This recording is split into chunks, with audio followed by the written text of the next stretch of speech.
Hey everybody, welcome back to War Budgies and welcome back to the Fallout Wasteland Warfare Narrative Campaign / Settlement Mode. Welcome to Daylight.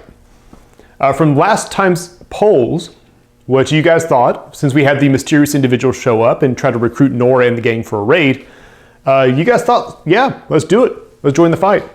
So Nora and Dogmeat are going to follow this guy, see what that's all about, see if they can maybe get some loot, some caps, maybe some weapons or something from the aircraft graveyard. You guys also nominated Dogmeat as MVP for the second consecutive episode, which I 100% agree with because Dogmeat is the goodest boy. I'm recording this intro on Sunday because we've had some production delays here. So for this episode with the MVP, we're going to extend it through Monday. So it'll go up today on Sunday. You'll have until the end of the day on Monday to vote in the comments for who you think was the MVP. Remember, if someone's already said that character, just thumb them up. It's easier to count that way.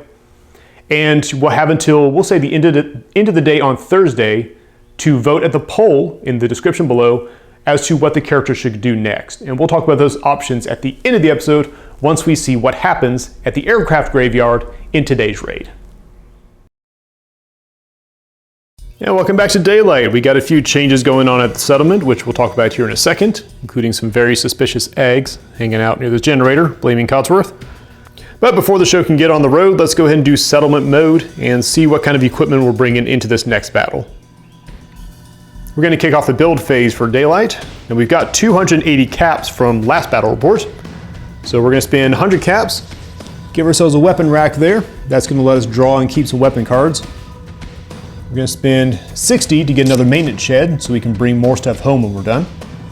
We'll hang on to the rest because we're going to want to use 50 to use a listing post here in a minute. And that should leave like 70 in the bank. We can start banking up for good stuff. So at the start of the draw phase, all we have is the spiked muzzle that was in the maintenance shed. The weapons rack is going to allow us to draw a weapons card, which we have drawn a Institute laser rifle, which is not a bad find overall. A lot of dice, low damage, but a lot of dice, possibilities there. These are going to go into the weapons pool. We're only going to get to bring a limited amount into the battle report, but we'll see how that turns out.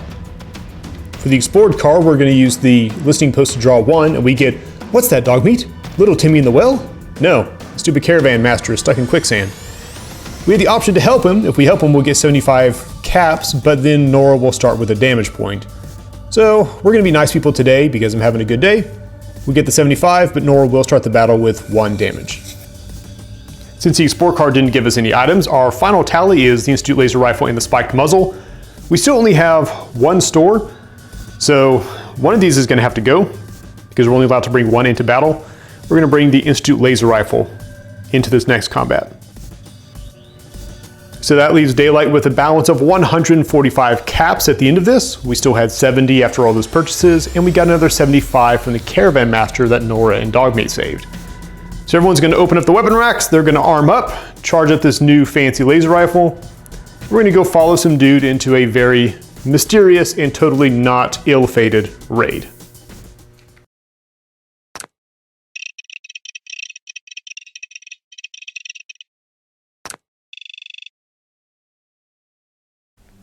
Hey, Runt! Got some volunteers! I know you.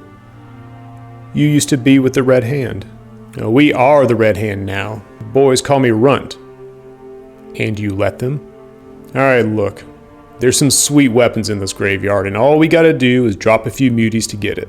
Just do your job, get paid, go home. And I'm sure you're not going to start shooting me the moment you get the prize. Yeah, we'll see what happens. And here's our objective in the middle of the graveyard. It is defended by Team Super Mutant, which is going to consist of a brute, another brute, 4 super mutants, all kitted out the same. They're going to have a board and a pipe rifle, and a single super mutant hound. And they are here to stop these stupid humans from coming in and getting their stuff. And here are the aforementioned stupid humans. This is Team Red Hand Daylight. This is Team Red Daylight. Why not? Over here on the left, we got Dogmeat. Dogmeat is still Dogmeat. He's the goodest boy, and you know it. He is going to get a boost card for being MVP. He's going to get Sunlight in Eyes, so someone who's attacking him, he can play this to give them a -2 penalty. Nora is next to him. She's got her Institute laser rifle that they just turned up out of the weapon stop, so we'll see how that turns out for her. For the Red Hand, we've got Runt leading the charge. Runt is a Raider Scaver. He's got a bolt action pipe rifle and some orange mentats. Behind him is a stock raider with assault rifle, and over here are 2 psychos, frag grenades, and pipe wrenches. So they are going to come in here and try to claim this nuke or other large weapon. And here is our board for today. It's the aircraft graveyard, which gave me an excuse to bring out some of my favorite little terrain pieces. Here in the center is the objective. This is a weapon of some sort they've managed to tear off of the vertebrate's wing. And the raider team is deployed within yellow of the board edge. So we've got Runt and a psycho over here. We got the raider and another psycho over here. And over here on the left flank, left with very little cover, is Nora and Dogmeat. This is kind of their assigned vector. So the objective for the raiders, and I'll explain why this is important here in a second. The objective for the raiders is to get the nuke off of any board edge. They have to go up, spin an action to pick it up, and then they carry it off the board edge. Team Super Mutants' objective is to keep the thing on the board until the end of the game, which would be whenever they kill off the raider team. Now, since I am running this campaign like I would an RPG, then we're going to throw a couple of twists in here. So for Nora, since she is not thrilled with the idea of the Red Hand having access to this weapon, she will love it if this thing did not make it off the field. She's not a big fan also of the Super Mutants having it, and she's certainly not a fan of the Red Hand, or what's left of it, coming after Daylight because she messed up their plans. So here's how it's going to work with Nora. Ordinarily in this scenario, if the weapon explodes, nobody wins, because no one gets the prize. In this case, if the weapon explodes, then Nora will be the victor, so she will count as getting her 200 caps for finishing the mission. If the raiders can steal it, or if everyone gets wiped out, then she will have a loss and only get 120 caps. So your odds of the weapon blowing up depend on how careful you are with your shooting. If you shoot a model within orange distance of that weapon, or a model who is carrying it, you have to roll an armor die. And on a 1, which is the most common number on an armor die, then the weapon explodes and the scenario ends. So the best case for her is if she can blow it up while still looking like she didn't just backstab the entire Red Hand. So best case for Nora is if she can set off the bomb by shooting at one of the Super Mutants within orange of it. If that happens, then she will win the scenario and the Red Hand will be none the wiser. If she shoots one of the Red Hand carrying it and it goes off, she'll still technically win the scenario, but Daylight itself may have some repercussions. All hidden objectives aside, the Raiders and Nora are going to count as one team, and we're going to roll straight into turn 1.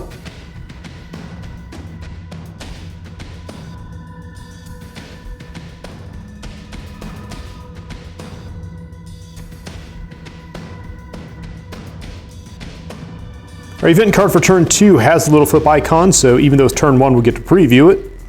So next turn, we're going to have a dust cloud, and there will be no attacks at long range. That might complicate a couple things.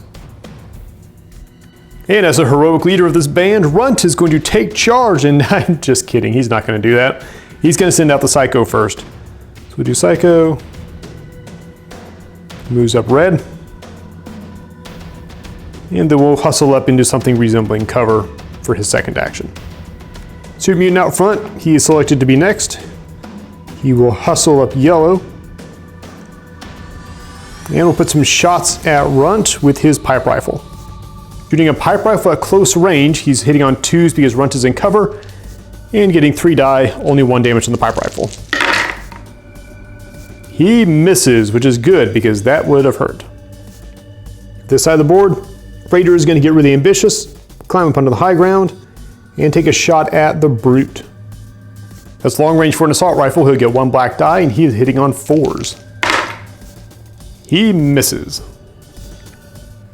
By merry happenstance, that Brute gets to be the one who goes next, so he will move up yellow, since the Raider is just outside of charge range, being on difficult terrain. And then he'll hustle up and go say hello. Raider spends his prepare token to make a counterattack against the charge. He's still hitting on 4s, but we're at close range now, so he gets a black and a green. 9 is no good. Like over here, we'll encounter a counter charge, running up onto difficult terrain, and we'll prop him up there in a second. And he's going to swing his little pipe wrench. He's hitting on 7s. He's going to take a black die for the charge, a green die for having his buddy there, and then a yellow die for the pipe wrench. 7s it is. Swing and a miss. That's just how today's going to go, I guess. Mutant Hound activates next. He will come bounding around the vertibird, looking for something to chew on. And since he does not need line of sight to charge, he will initiate a charge into this poor psycho right here. Runt is going to go next. He immediately takes his orange mentats, so that's going to give him +3 perception, a quick action, and he can use his quick actions to make ranged attacks. He will start by putting shots into the guy who shot at him because that's how you say hello. Short range on the old bolt action, hitting on 10s. There's your first hit for the day. 3 physical damage against 1 physical armor. He takes 2. As a refresher on how sturdy these guys are, your regular Super Mutants have 6 health, and the Brutes each have 8. Runt's gonna let him have him again, hitting on 10s. Another solid hit. 2 physical damage against 1 physical armor. And he takes both. Runt dropping 4 health on this guy in the opening rounds, and then he will use his quick action that he got from the orange mentats to fire a 3rd time. Only hitting on 8s. Only hitting on 8s. There's your miss. You did pretty good there, buddy. Made a good show in front of your troops. Our second Brute will be the one to go next. He's going to shuffle this way. Exactly where Nora does not want him to be. And now that he has line of sight, he's going to take an easy charge all the way down here and crash into our friendly neighborhood psycho. Now the raiders have run out and soaked up the initial hail of fire and attention. Now Nora and Dogmeat are going to move, starting with Dogmeat. Dogmeat is next to Nora, so he will get to roll VATS. Dogmeat gets no VATS. Dogmeat is also a very good boy who knows his job, so he's going to hustle around the back of the copter on a red move, and then we'll take a blue charge into the local resident. His opponent gets to go next. The Super Mutant will swing a board and try to beat this dog into the side of that ship. Mutant is hitting on 6s. Oh, and he hits right off the bat. Not right off the bat, right off the board. No, but seriously, Dogmeat's might be injured. Has 3 physical damage against Dogmeat's 2+1 because he has his survivor bonus. All right, well done. The Mutant swings again, hitting on 6s. And a miss. Rolling for VATS on Nora. Yeah, Nora gets 1 VATS. Now Nora was, perhaps deliberately by Runt, placed where she really doesn't have a good line of sight on anything happening there. So she's going to use a regular move, a regular action, to move up here around the tail. Use their second regular action to hustle forward towards here. And as a quick action, or her quick action, she will fire her new Institute Laser Rifle into this combat. It's -2 for the quick action, but a +2 for shooting into the combat, so we are going to hit on 7s. All right, good hit. Her target is going to be the Mutant Hound, so it's going to go 1, 2, 3, and 4. And the winner is 1. She hits the Mutant Hound. Unfortunately, the Institute Laser Rifle is only 1 energy damage against 1 energy armor.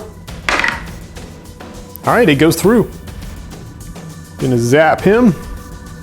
And that gives Nora 1 crit counter for her rifle, and she only needs 2 in order to charge a crit on the Institute. These last two don't want to stray very far from the nuke, so we're going to shuffle over a little bit, and he's going to put some pipe rifle shots into this combat. Going to give -2 for cover, but +2 for shooting into the combat, so we're back to 4s. And a hit with an armor break. His assigned target will be the Raider, so we're going to go 1, 2, 3, and 4. Let's see if he can get as lucky as Nora did. Lucky winner is number 1. He also hits his target. 1 physical damage against 2 physical armor, and he blocks it. Last runner-up has the same plan. He will move up yellow, and we'll shoot into the same combat, hitting on 4s. Good hit, armor break, bonus damage. Same distribution of targets as before, and they hit the Raider again. So his +1 to armor from cover is mitigated by the -1 from having an armor break, so he's back down to armor 2 against 2 damage. And he takes 2 damage. Raider only has 4 health, so that's going to sting a little bit. And that wraps up turn 1. That is a pretty predictable spread of chaos there. Runt is the only one who's still holding his position. Everyone else is closing in. On the right flank, we've got a Brute backed up by a couple of Muties on the bomb, who are closing in on this Raider, heavily wounded, and a Psycho. You get this guy wandering around here. The other Psycho, about to have a bad day there. He's got a Brute and a Mutant Hound on him. Nora's ducking in. She sees a possible moment. Dog meat up here with this Mutie. Otherwise, no casualties yet. We're going to move into turn 2.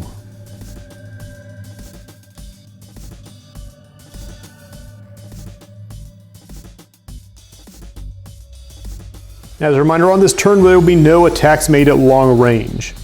Also, we got the spoiler card for the next round. Next round, we get the Lightning Storm. Freaking awesome. Moving in turn 2, it's still 6 to 7 models, so we are going to go into Raider turn. And we're going to start off with this Psycho over here, who's realizing he's in kind of a bad position. The problem is, Psychos have 4 health. He's looking at a Brute and a Mutant Hound, each of whom are going to get a green die and a black die for their charge. So the Psycho is going to do what rational Psychos do. I'm just kidding, there are no rational Psychos. He's going to throw a grenade in close combat. But first he's going to swing his Pipe Wrench into the Brute, hitting on 7s. Yeah, it doesn't bode well for your day, buddy. Then he'll pull the pin on the grenade, laugh maniacally, and throw it right at the Brute, who's like a centimeter away. You're going to roll a black and a yellow die for the frag grenade. His throwing skill is agility, so still on 7s. Oh, sure, you hit with that one, don't you? With an armor break. Pulls the pin on the grenade, shoves it right up against the Super Mutant Brute, smiles under his mask, and then we're going to resolve some damage. The Brute takes a direct hit. He will be dealt 3 physical damage with 1 armor break, bringing him down to 1 armor. He takes 3 damage. Mutant Hound is also in the blast range, so he'll take 2 damage. He only has 1 armor, so the armor break shuts that down. He is up to 3. And the absolute madman himself has 2 physical armor, broken down to 1 against 2 damage, and he will take 2 damage. Dealt 5 damage to the enemy, took 2 damage himself. We're going to call this guy a champ. Also made Nora probably realize that she's working with some very messed up people. Our big boss Brute's going to go next. He's going to use his charge to try to smash aside the Raider. He's hitting on 8s. He gets 2 yellow die for his sledgehammer. He gets a black die for being stupid strong, and a green die for his charge. Hitting on 8s.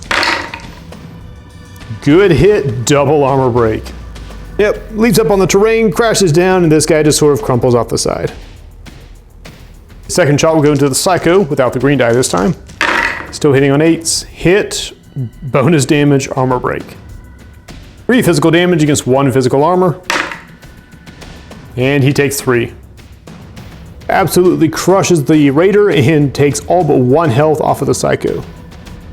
Over on Runt's side, his Mentats deteriorate 1, so he will not get a free quick action this turn, but he will go ahead and take 1 more shot into the guy in front of him. Hitting on 9s. 9s is good. Physical damage against 1 armor. And he hangs on by a thread. Runt was hoping to maybe start moving up this turn, but he's going to go and put a second shot into him. Still hitting on 9s. Okay, so hit with a quick action, which he can use for another shot here in a second. Armor break means that this guy is going to slump to the ground. Instead of using a prepare action, as is the norm, he is going to shoot into this whole mess where the explosion just happened. He's going to aim for the Brute. Hitting on 11s because of combat. He hits, he armor breaks. Target distribution is going to be 1, 2, 3, and 4. Let's see how he does. Anything but a 3. 4, all right, he hits, yeah, he hits the Brute. 2 damage, 1 armor break, down to 1 armor. Takes 2 damage. Of course, that Brute will be having none of that, and he's going to swing his mighty sledgehammer into the crazy Psycho who's probably covered in ash. Sledgehammer's hitting on 8s. He gets 2 yellow die for the sledgehammer, a black die for being stupid strong, a black die for his charge, and a green die for having the Mutant Hound in combat as well, on 8s. 6, oh, that's gonna hurt. We're just gonna show you the door, buddy. Unfortunately, that means he will now go for the nearest target, which is, you guessed it, our gal, Nora. Swing around for the charge, but thankfully will not get in action. Nora's gonna go next, rolling up her VATS. No VATS. She's gonna shoot into the Super Mutant Brute with her Institute laser rifle. Hitting on 7s, 5s. See, all right, that's a hit. Bonus damage. 2 energy damage against 3 energy armor. He only blocks 1.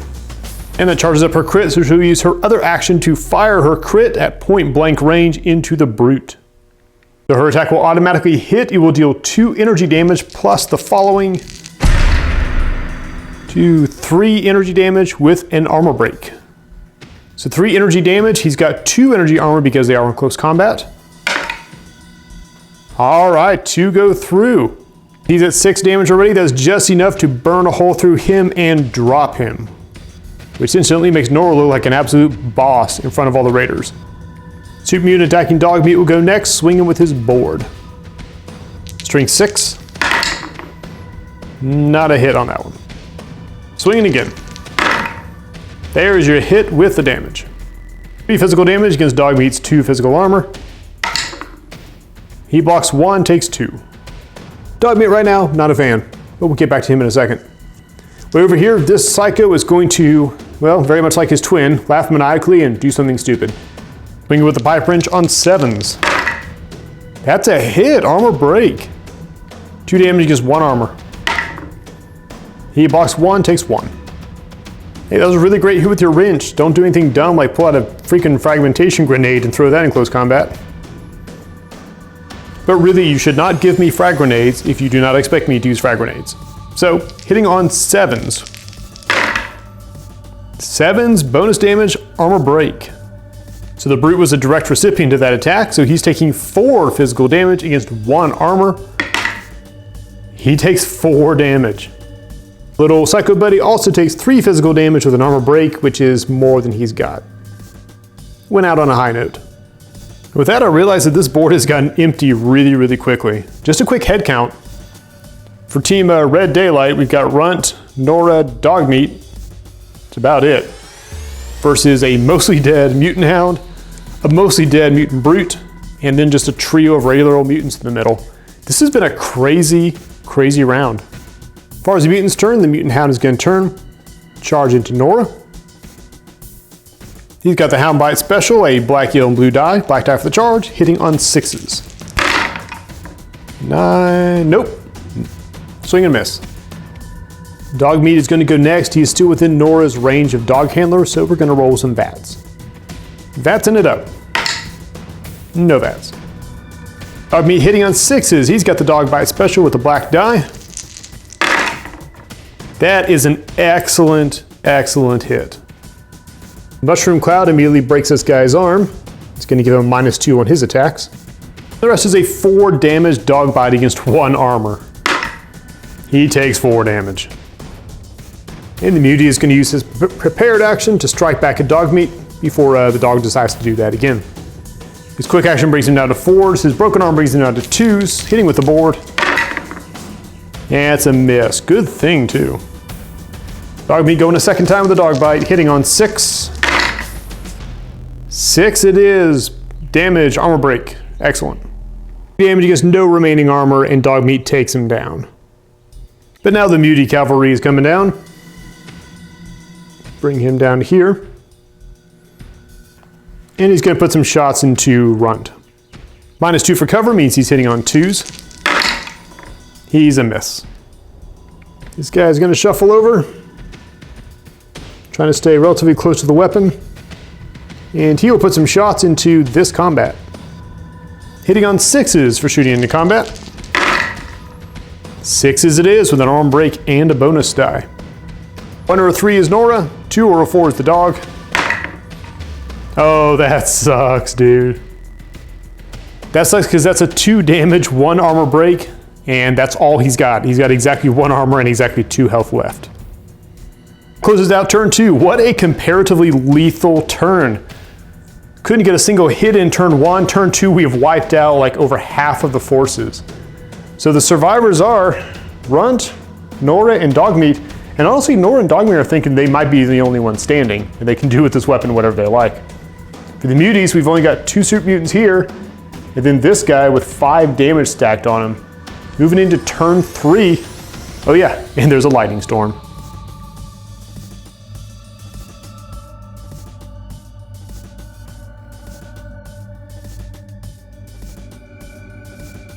So for turn 3, we have lightning storm. So at the end of every round, beginning with this one, we're going to resolve 2 random lightning strikes. All right, we're down to 3 models on 3 models. So it's going to go to the mutants because Team Red Daylight had it for last turn. Start the muties round. This guy is going to leave the bomb, much as he doesn't want to. And is going to charge Nora with the board. Hit on 6s, black die for the board, black die for the charge. No, barely a miss. Dogmeat is going to go next, rolling for VATS because he's still close to Nora. Come on, give him some VATS. Still no VATS. Dogmeat will charge here to defend Nora. Slam into this guy. Dogmeat special, black die for his charge, green die for having Nora there.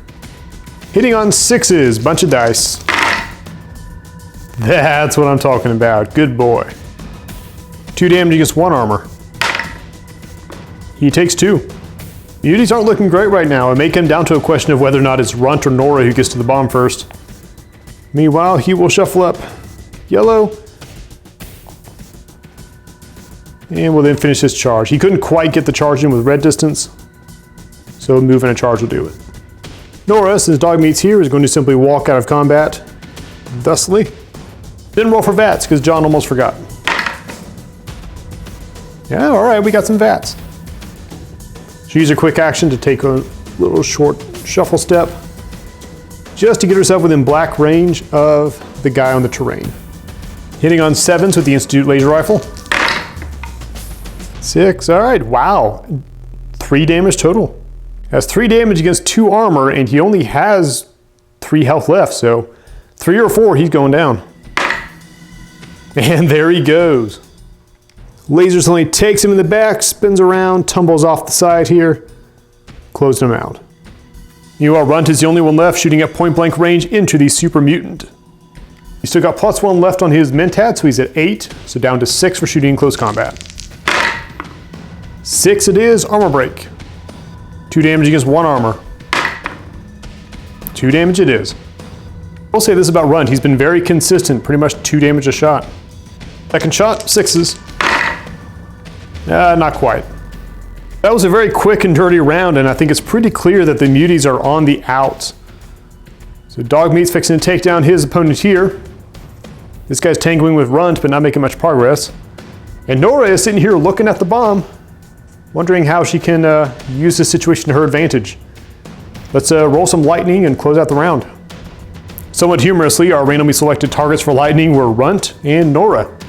The way this is going to work, we're going to roll a blue die. If it comes up with 2 bottle caps, they take a lightning strike. If it comes up with the star, then the storm is over. So for Nora, Nora takes a lightning strike. Runt does not. I have to explain this because this is going to scare the crap out of Runt from here on out. On top of just shooting down 2 Super Mutant Brutes, lightning is going to hit Nora, but deal 1 energy damage. And she still has her strong armor bonus. So she's going to simply shrug it off and not care.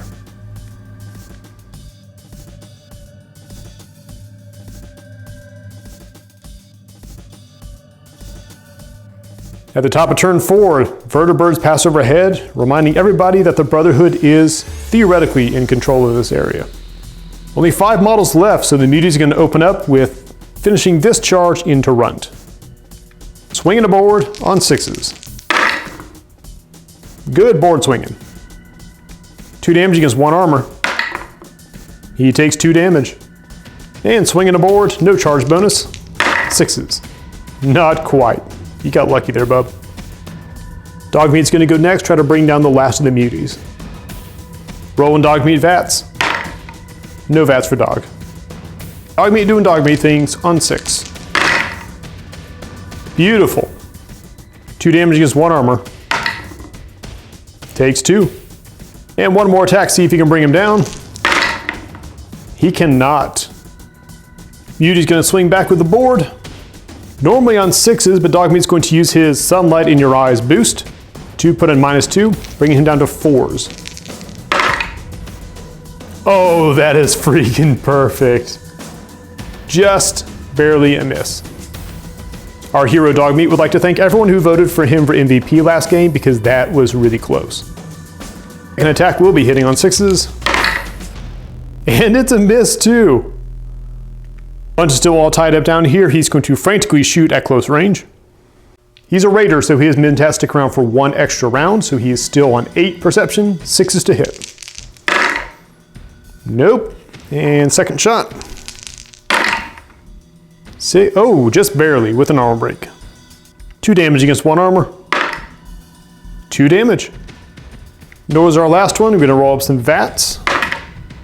She gets double VATs.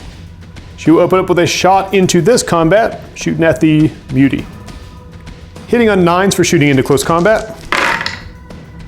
Oh, just barely 9s. Bunch extra damage though. With our, oh, she doesn't hit Dogmeat. 1 or 3 is the Mutie, and 2 or 4 is Dogmeat. It's the Mutie.